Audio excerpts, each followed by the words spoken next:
have already shown you that I am what I am now. I am what I was today and what I will be tomorrow. We are not looking for an ordinary leader or an ordinary manager or administrator. We are looking for the President of the Philippines. I think that the first qualification should be international stature.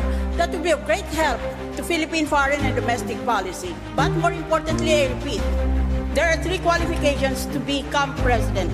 Academic excellence. Ako, may doctorate ako in juridical science from America. Tsaka valedictorian ako ng lahat ng klase ko.